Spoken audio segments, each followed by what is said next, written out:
He's a very funny man, he's a very determined man, and I'm hoping nothing but success for him. Please enjoy the comedic stylings of Jeff Gobier.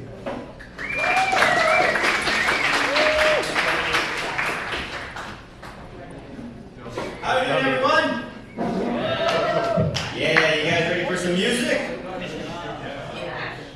Trick question. We're gonna have comedy first. How many people are here to see Greg's band? How many people were forced here because they're in trouble at work? Just Alyssa, right on. Let's give it up for the staff one time serving us drinks. And keep going for that sound guy over there, making me sound good.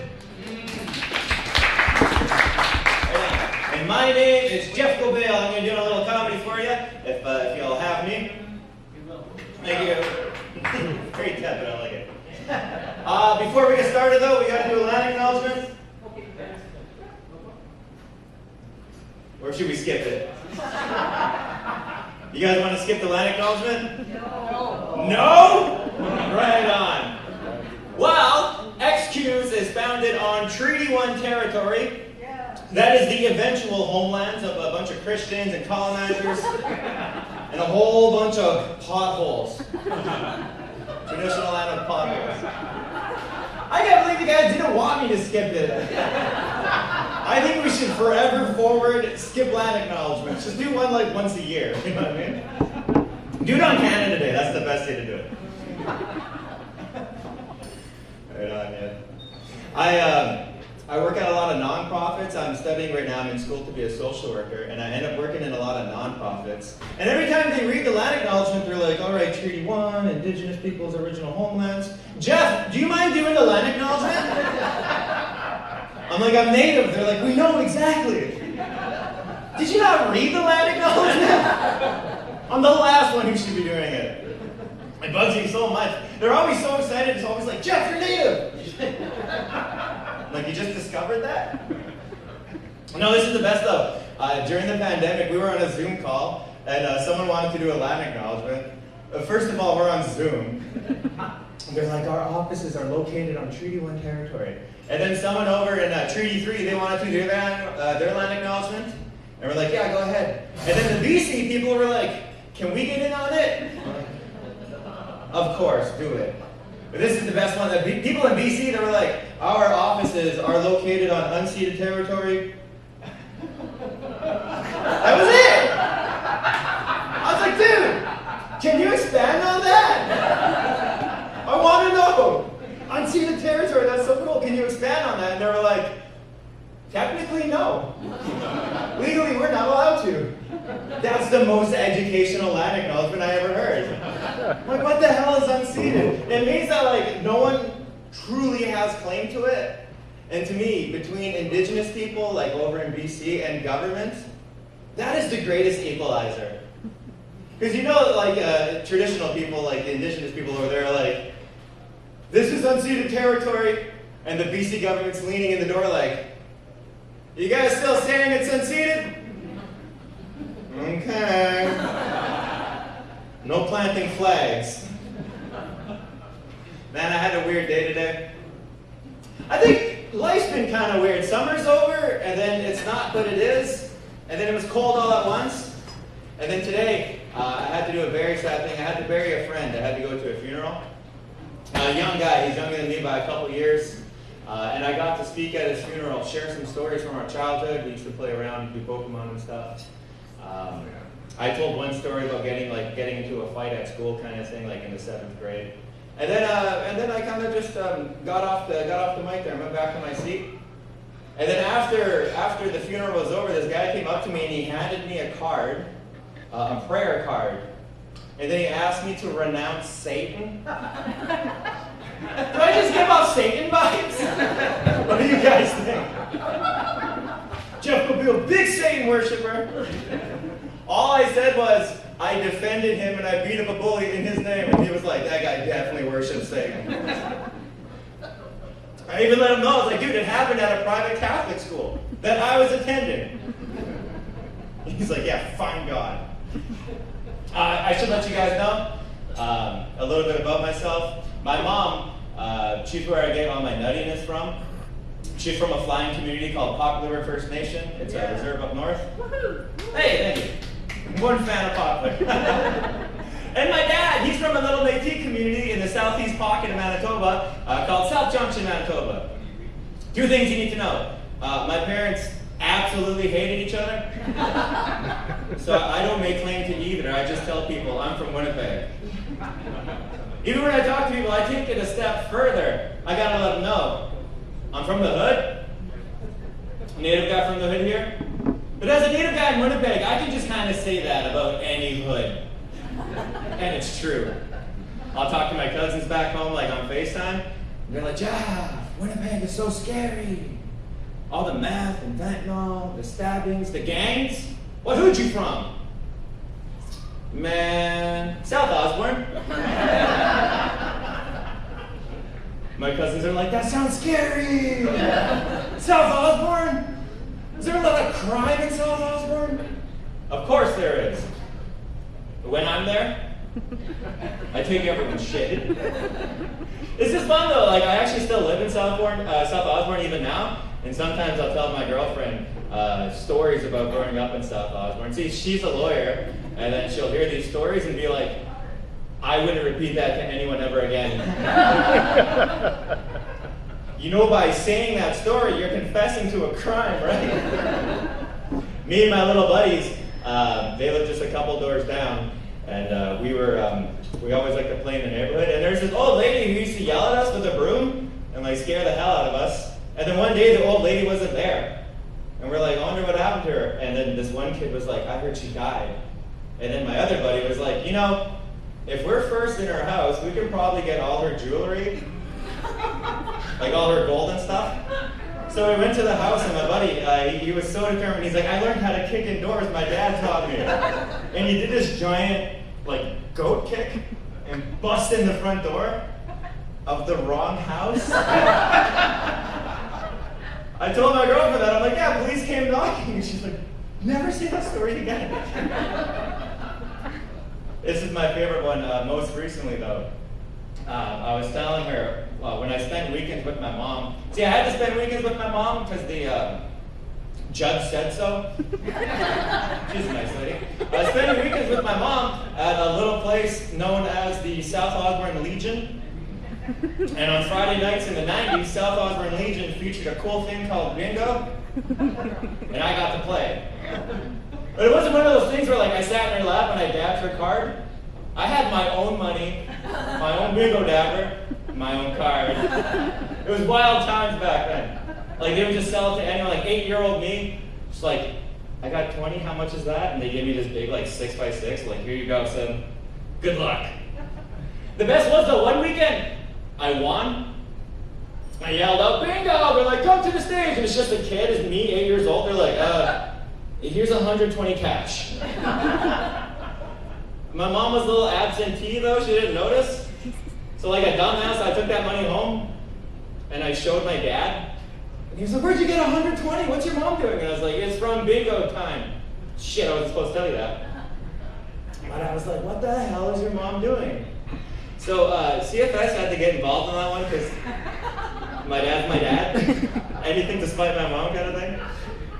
And CFS rules dictate if a child of a parent comes into money while with that parent, the money stays with that parent. So I had to go back to my mom on the weekend and give her the 120 cash. But it was okay though, because for my birthday that year, I got 5 of it. Best mom ever. I later found out she was just preparing me for treaty days. I'm still kind of stuck on the land acknowledgement thing. No one's pro-skipping land acknowledgement. I guess if a native guy on stage asks you, you kind of got to be like, we like it. Don't skip it. Never skip it. I stay at home. Is that the train exactly? Trying to get you all in trouble. You guys can, I'm accepting donations and tips for anyone who likes land acknowledgements. I'm at the U of M. Like I said, I'm studying to be a social worker, and we had this professor. He was in from Africa, first time in Canada, first time teaching in Winnipeg. And he had to do a land acknowledgement himself. And he's like, what is Treaty 1? We're like, it's the territory, it's the land. Think of it like Manitoba is like an area. Treaty 1's also like that. And he's like, and we have to acknowledge it? God bless Treaty 1. Dude, don't bring God into this. That's how we got in this mess. You guys are fun. Some fun news happened this past Tuesday. I got engaged.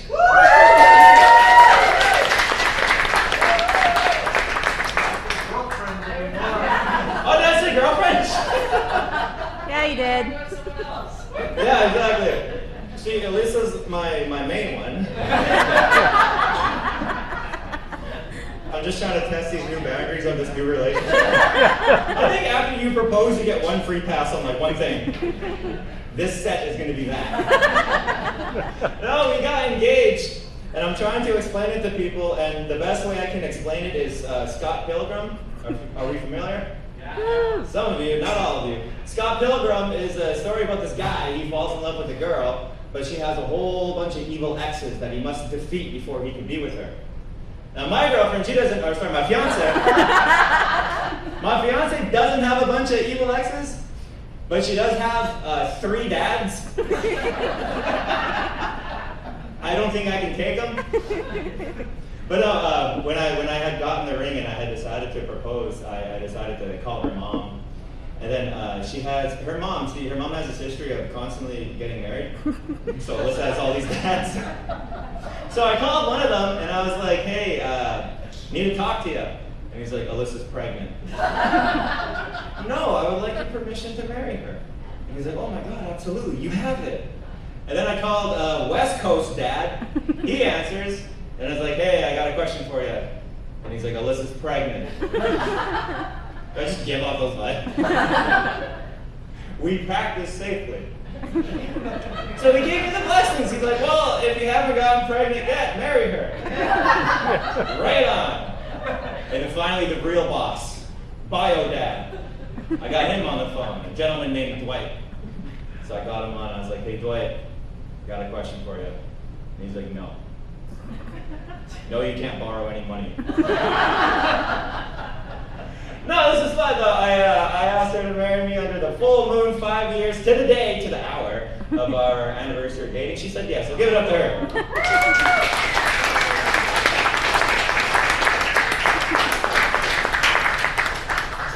She's crazy enough to marry this guy. You know, this is fun. I call Alyssa my joke filter. Anytime I have an idea, it runs through her. And she said no to like probably 60%. I love this relationship. I love her. I love this girl. Yeah. Oh yeah. Fiance. Gotta get that one in. You know, actually, it's been an amazing week because Wednesday I celebrated one other thing. 20 months sober.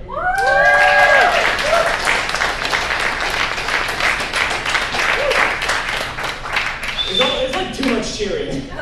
I need a little edge in my set.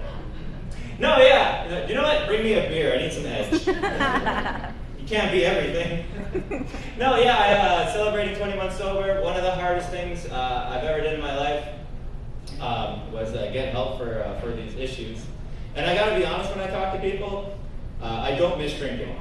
The bloating, the anxiety, don't miss it at all. What I do miss is being an asshole. Because if you're a sober asshole, like, no one likes you. You're miserable, man. Stop talking. But if you're a drunk asshole, maybe even saying like being a little racist, that's the funnest guy to be around. I love those guys. Usually short, like named Tim, where every story begins with, so we were on a bus. Here's the thing though, when it came to my drinking, I got a wake-up call that I might have, or I should say the wake-up call that I might have an issue with alcohol back in 2014. I was drinking with all my friends from high school. It was like 2 in the morning, and this light bulb went off in my head. I'm like, I have an idea. What if I just ran? End of idea. in Winnipeg, 2 a.m., I just took off into the blackness of the night, and then my memory goes blank, and then I wake up, leaning against the 7-Eleven wall, to a cop, paramedic, and a firefighter, and I was like, fuck.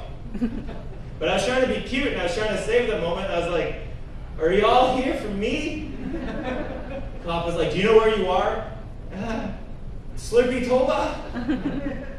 He's like, look, the only reason that you're not in handcuffs right now is because your sister called a missing persons report on you, and we found you. I was like, whoa, that was real, man. That was my wake-up call. But if you're quick with math, I still drank for 8 more years. It was just after that point I would like crack a beer and then preemptively call a missing persons report on myself. Saved a lot of time. If you guys are tired one on tonight, I recommend calling now. No, after that night, like I'd crack a beer and be like, oh fuck, the wake-up call. Hello, police? I'm drinking again. My friends would see me crack a beer, like, one rule, no running. Yeah. Oh man. I think you have to have an issue with alcohol to laugh real hard at that one. Or be a little nutty. You know what's been fun in my life too? It's been pretty sweet to be native lately. Lately! Goddamn, growing up in this shit sucked. Lately it's kind of cool. We got a lot of music coming out, a lot of TV shows, some movies, and we premiere. Walk-In is premiere now, representing us. No offense or love, not this year. That was a bad week. It was, yeah, true. No, that's the thing, man. Well, Walk-In got elected as premier, and then in his speech, right towards the end, he just mentions like, and now I want to talk to my Nietzsche's. And I was like, this is so cool. But then a second thought came in, I was like, what if we get in trouble? Like, what if Walk-In walks in the legislative building like Monday morning and starts trying the conservatives? Walks by them like, sup, fuck. Just threatening everyone. Scares the hell out of me. Keeps me awake at night. Even in his first 100 days, people were like, first native premier, what is he going to accomplish? There was a shooting on Wolseley. Walk-In got on the news, got in front of the cameras, and just threatened the shooter. He's like, we're going to get you. That was the most gangster shit. I was like, dude, Bob's a boss. Gotta love Bob, man. I kind of want to reach out to him, though. And there's an issue ailing my life. Ruins every day, at least when I go for walks in the park.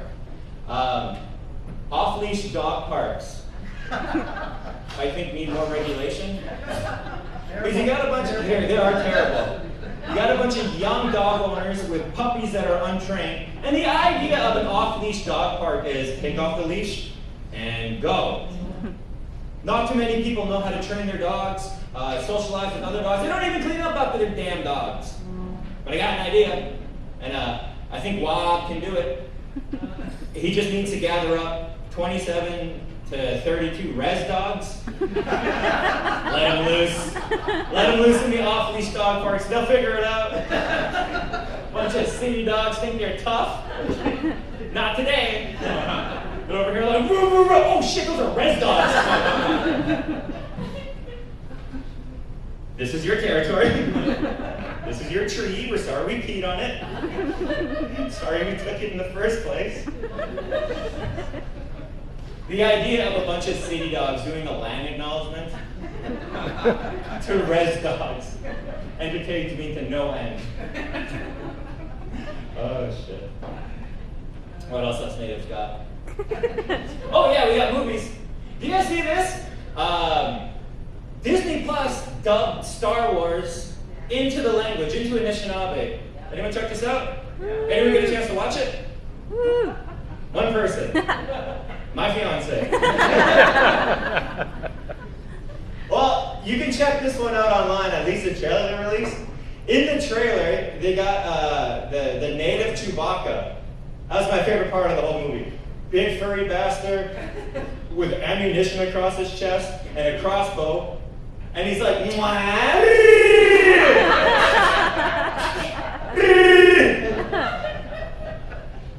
love you some native Chewbacca. Let's switch gears here for a sec, though. I got a question, and I love that I'm going to see a lot of you at the Christmas dinner. Does anyone consider themselves an expert in talking dirty? Like in the bedroom? I'm looking for tips. No volunteers? Fine. Then I'll tell you my story. First time I was with a girl who wanted me to talk dirty to her, we were sitting on the bed there, and she's like, I want you to talk dirty to me. And I was like, okay. Now? She was like, yeah. What do you got? Say something. I was like, let me suck your ass. She was like, you want to try again? I was like, no, then I left. Over text, she's like, maybe take some time this week and learn how to talk dirty. This is the thing, how does someone learn how to talk dirty? I feel like you just have it or you don't. But then I had an idea. My mom used to read these like smut books from Shoppers Drug Mart. And I was like, I'm sure my dad still has a couple. What if I find one of these, find the steamy sex scene, and just memorize what they say to each other, and then say it back to the girl? You know, that kind of put me on a big, long journey, because I couldn't find these damn books. And then I went to Shoppers. They still sell them, but I was a little distracted, because as a native guy, we're used to being followed, and I wasn't. I was like, what, do I not look native? Bastards! I'm only here to validate my native. But I discovered something called audio porn. It's essentially those smut books being read to you by like a sexy guy. Some of you are familiar, you're not familiar. There's smiles and there's winking. I can see you all. The men are lost. No, I decided I'll listen to one of these, and it was pretty cool. I kind of liked it. I started off cleaning the house, and I couldn't find the sexy parts, so I went to Sept. And when I got to 7-Eleven, this voice came on. He's like, I'm going to take you, throw you on the bed, and I'm going to make you mine. I was like, oh shit, I got to start taking notes. This guy was like, sit down. And she did. You can tell a girl what to do, and they'll listen. Right on, duly noted. And then he said the second, he was like, I'm going to suck your neck like a fucking vampire. And I was like, I don't need that. I figured I had enough though, right? So I went back to old sexy girl, and I was like, I'm ready to talk dirty. She's like, you look confident. I'm like, I am. Sit down. And she didn't. I was like, they didn't have that part in the instruction book. Let me suck your ass. I didn't see her after that. Listen, I'll leave you with one more, and then I got a treat for you. A little advice I like to leave audiences with: if you can, grow up native. I loved it a lot because I find native girls in that traditional garb that they all wear super sexy. The basketball shorts. Anytime I see a native girl in basketball shorts, I'm like, let me suck your ass. All right, that's my set. I'm not leaving you just yet. I got a little song for you. I wrote it. It's about an issue near and dear to my heart. So if we can hit the track. I'll tell you the name of the song after. You may catch on. Also, I don't have the words memorized, so forgive me for having my phone.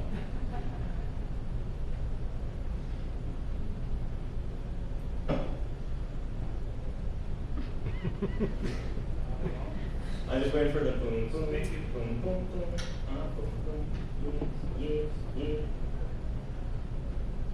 So, you guys like my set?